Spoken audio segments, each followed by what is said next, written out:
Olá pessoal, nesta apresentação nós vamos falar sobre a camada de transporte. A camada de transporte é o quarto nível da pilha TCP/IP. Ela fica acima da camada de rede e abaixo da camada de aplicação, que foi a última que a gente viu.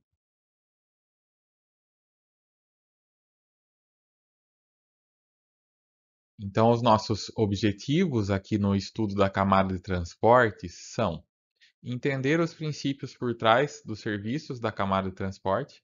Isso inclui a multiplexação e a demultiplexação. O que isso quer dizer?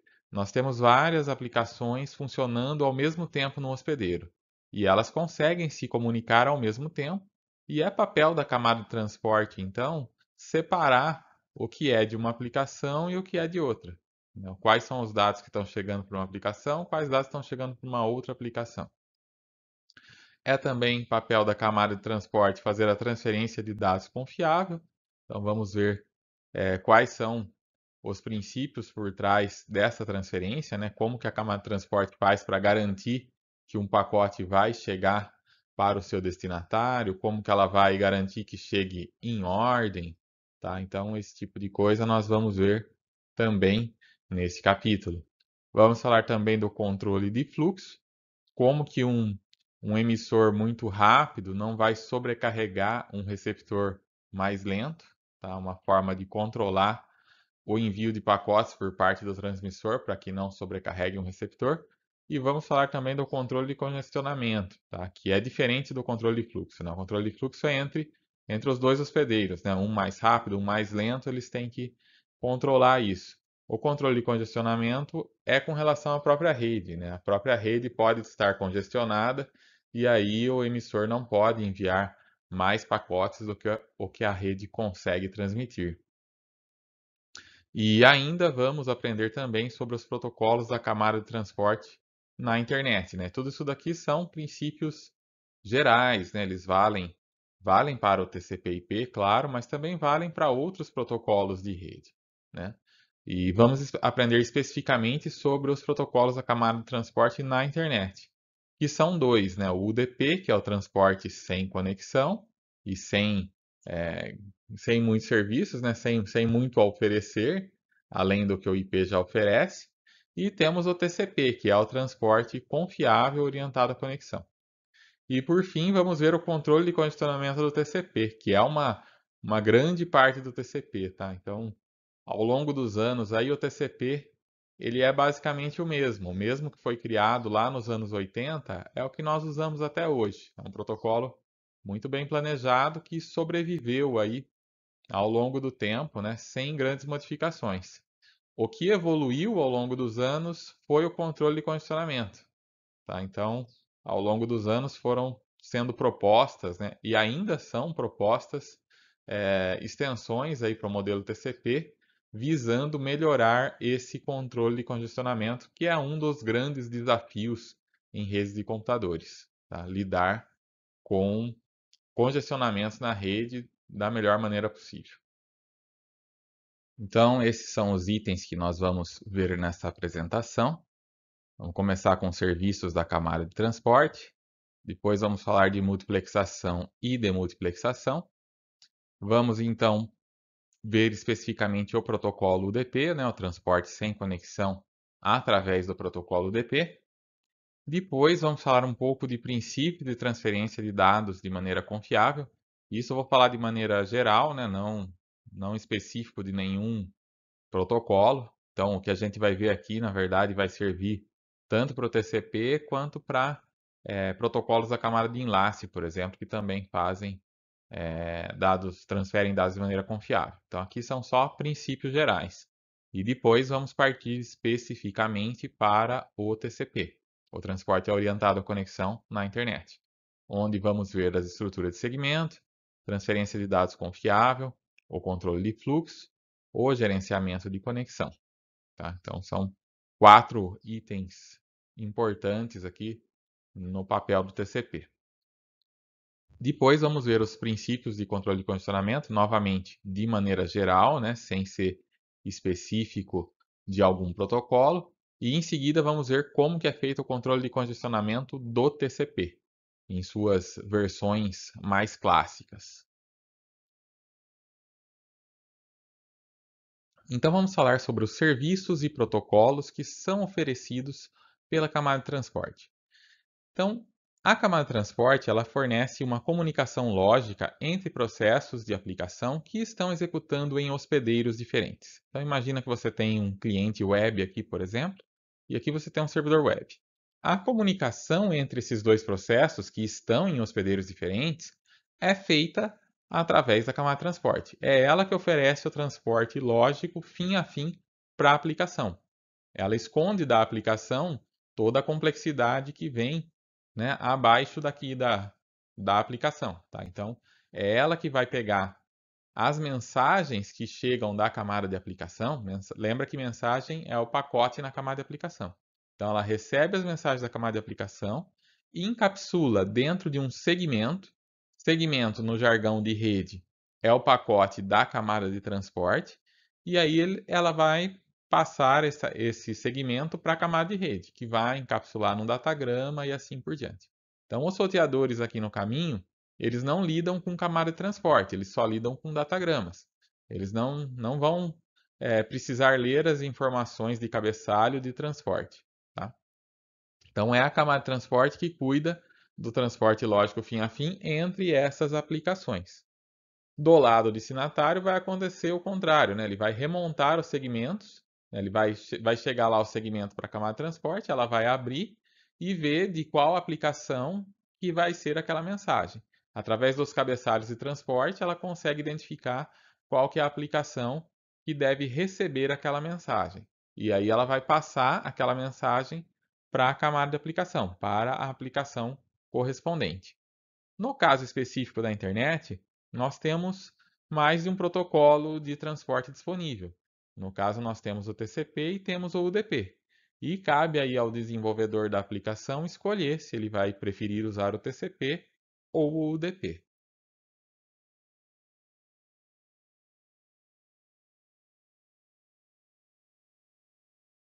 Pode parecer que a camada de transporte e a camada de rede têm papéis muito parecidos, tá? Mas existe uma diferença fundamental entre elas. A camada de rede ela faz a comunicação lógica entre hospedeiros, de um hospedeiro para um outro hospedeiro.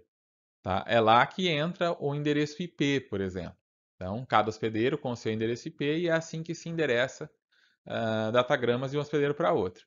Mas uma vez que o datagrama está lá no hospedeiro, para saber de quem que é a mensagem que está encapsulada lá dentro, né, se é de uma aplicação ou de outra, aí o papel é da camada de transporte.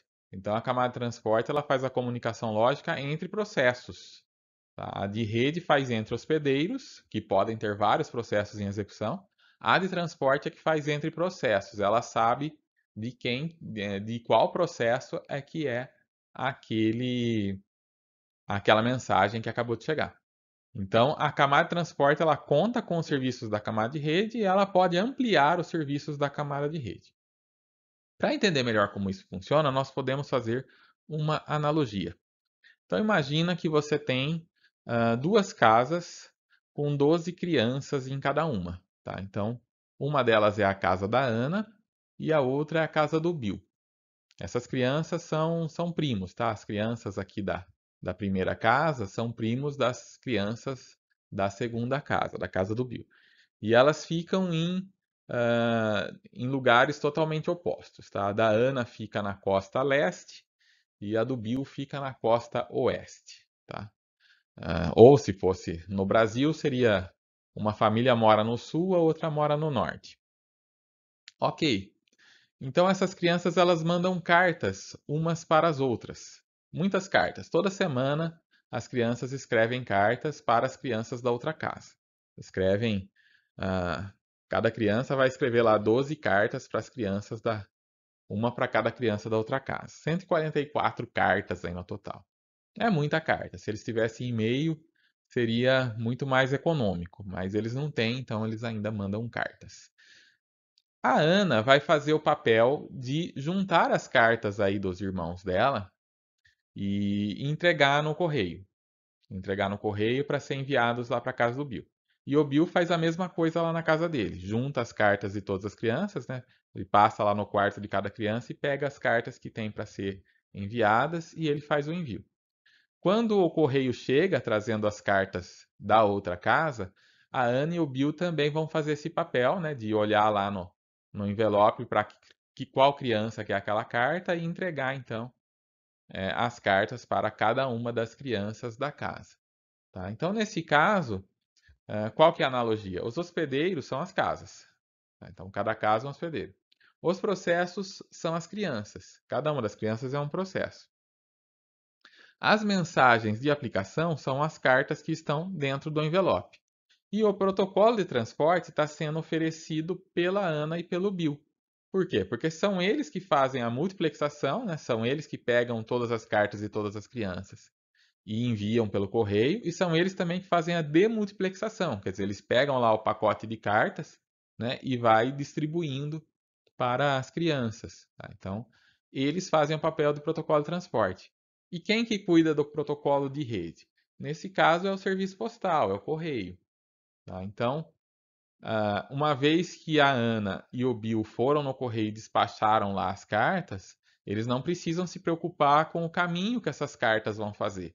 Não importa se a carta foi enviada para um centro de distribuição ou para outro centro, se ela foi de trem, se ela foi de avião, tá? Isso não é problema mais da Ana e do Bill. Uma vez que eles entregam no correio, tem que chegar lá do outro lado. E a hora que chega, eles fazem a distribuição, tá? Então, eles contam com o serviço postal, da mesma forma que a camada de transporte conta com a camada de rede, tá? E, bom, o que que pode acontecer, né? Vamos supor que o Bill e a Ana são bastante responsáveis.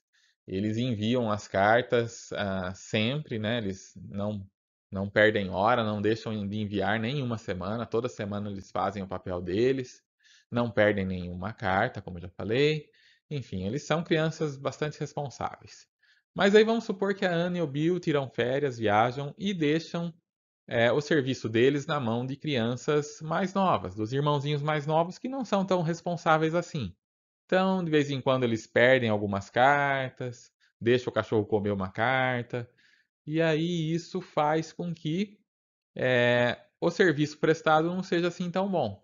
As outras crianças vão perceber que de vez em quando uma carta some, aí a hora que vai perguntar para outra criança o que que ela achou daquela última carta, ela vai falar, não recebi, né?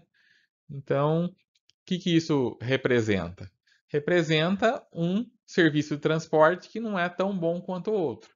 Tá? Continua sendo usada a camada de rede, né? Continua sendo usado o serviço postal, mas é um transporte de menor qualidade.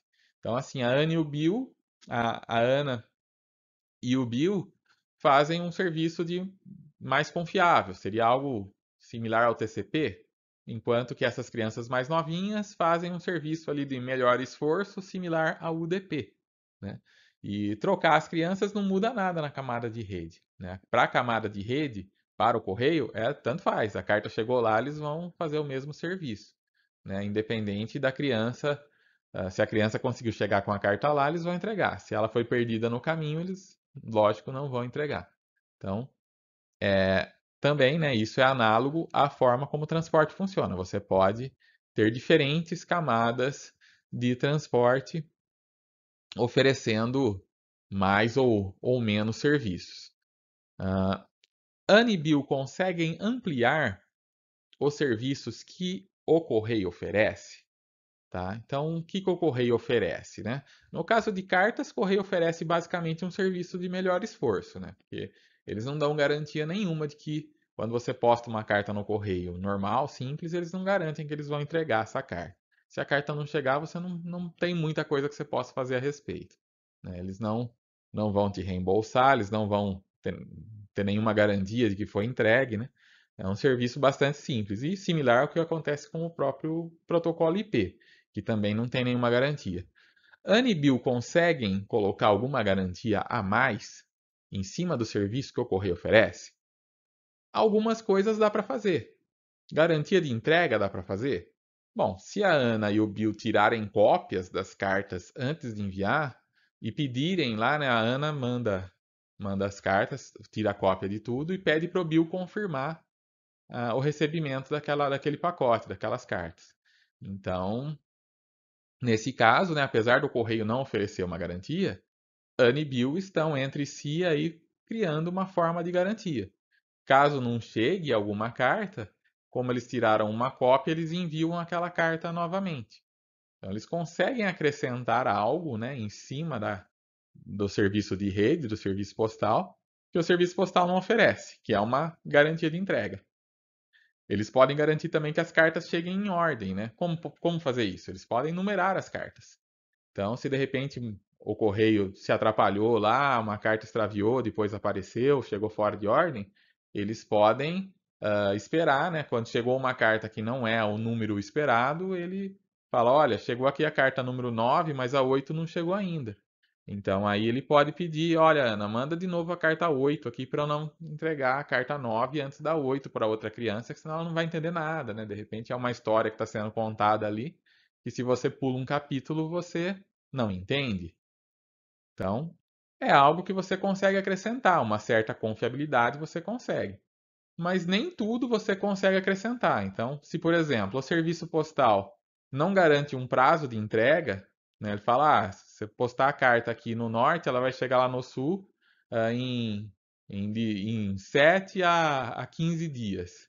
Não tem como a Ana falar: não, eu vou fazer chegar em 2. Não tem como. Se ela depende do serviço postal, para enviar essas cartas e o serviço postal não dá um prazo menor do que 7 dias, ela não tem como oferecer um prazo menor do que 7 dias para a criança da casa. Então, assim, há limites naquilo que a camada de transporte consegue oferecer. Anne e Bill conseguiriam garantir privacidade, né? Que ninguém fosse ler essas cartas, que se alguém pegasse a carta no caminho não fosse conseguir ler o que está escrito nela? Dá para fazer isso? Daria também, né? Vamos supor que em vez da Anne e o Bill mandar a carta original, eles criassem alguma cifra, né? Fizessem algum código ali para mandar isso de uma maneira que se alguém no caminho pegar não consegue entender. Anne e Bill combina um código de trocar letras, alguma coisa desse tipo, né? Aquelas brincadeiras que as crianças fazem, né? na, na escola, de escrever lá umas para as outras, mandar bilhetinho com letras trocadas para que se alguém pegar não consegue entender. Esse tipo de coisa pode ser feito pelas crianças aí e fazendo com que se alguém no caminho, né, se de repente a carta extravia, chega na mão de outra pessoa, não consegue ler o que está escrito. Então é algo que o correio também não oferece, o correio não vai oferecer uma garantia de que ninguém vai ler a sua carta, né? Pode ser que aconteça de alguém abrir o envelope e ler pelo caminho. Mas Anne e Bill conseguem garantir uma certa privacidade se eles, né, cifrarem aí o conteúdo dessas cartas antes de enviar, né? E depois que chega, eles decifram essas cartas. Vai dar um bocado mais de trabalho para Anne e para o Bill, mas eles conseguem fazer isso. Então, da mesma forma, né, que nós conseguimos, apesar do protocolo IP não ter nenhuma garantia de privacidade, nós conseguimos fazer isso usando camadas superiores, né, como uma camada de SSL lá na camada de aplicação, antes de entregar, inclusive, para o UDP ou para o TCP. Tá? Então, é possível, né, ampliar os serviços oferecidos pelo protocolo de rede, tá? Dentro de certas limitações.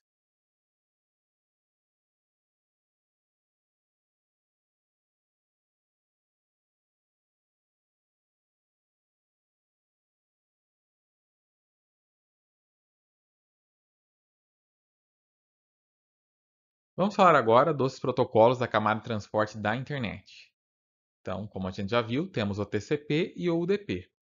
Antes de falar de cada um deles, vamos lembrar que na camada de rede da internet nós temos o protocolo IP, que é um protocolo de melhor esforço.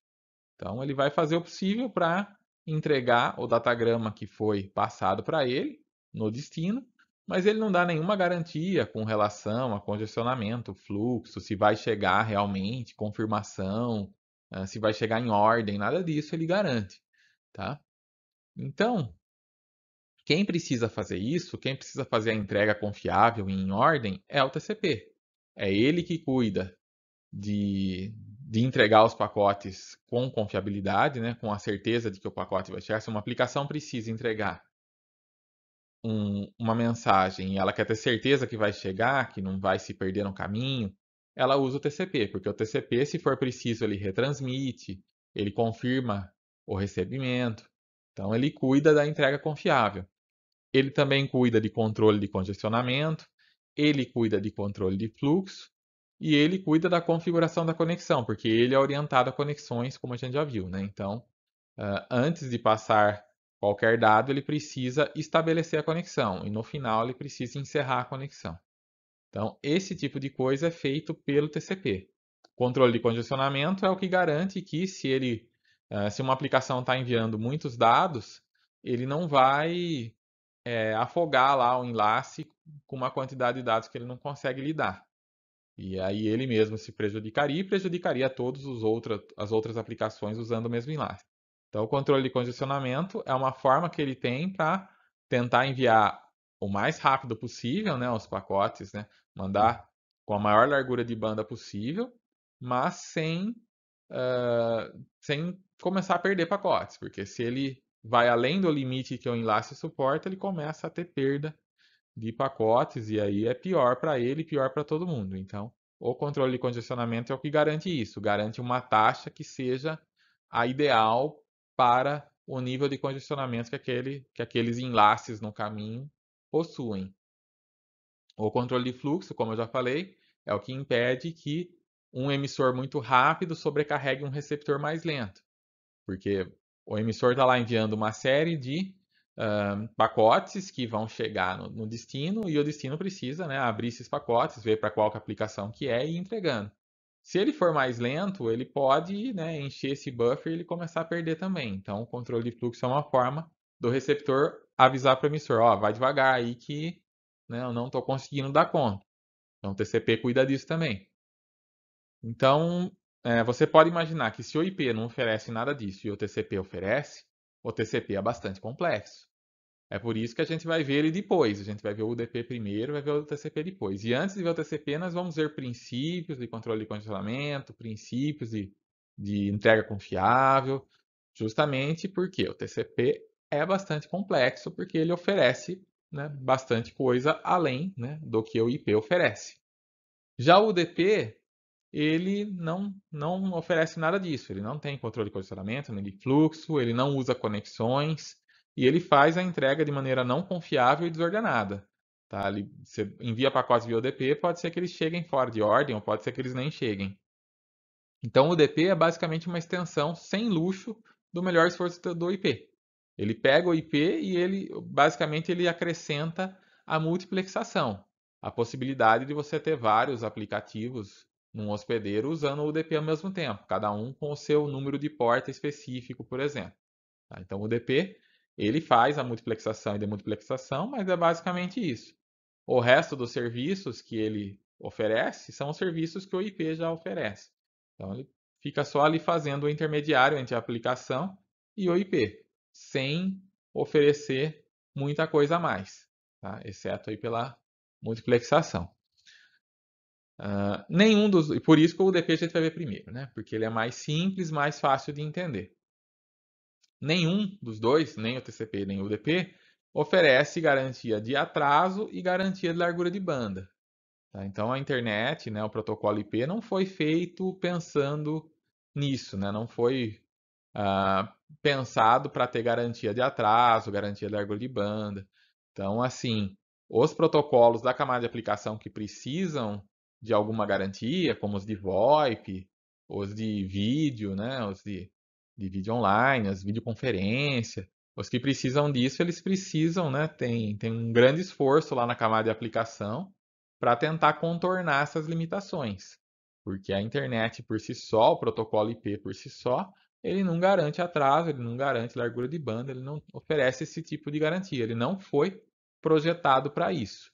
Então, por isso que hoje nós temos um grande esforço lá por parte dos desenvolvedores de aplicação e mesmo pelos desenvolvedores de protocolos, de rede e tudo mais, que tentam oferecer qualidade de serviço de alguma forma, né, de priorizar pacotes e tudo mais. É tudo um esforço muito grande para contornar essas limitações, né, da não existência de garantias de atraso e largura de banda, tá?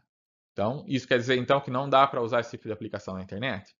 Claro que não, né? Dá, tanto dá que, né, nós estamos usando, né? Nas nossas aulas nós usamos vídeo e usamos conferência e tudo mais. Mas, né, temos que contornar essas limitações aí na camada de aplicação. Temos que fazer o possível para que funcione, né, apesar da maneira como o IP funciona.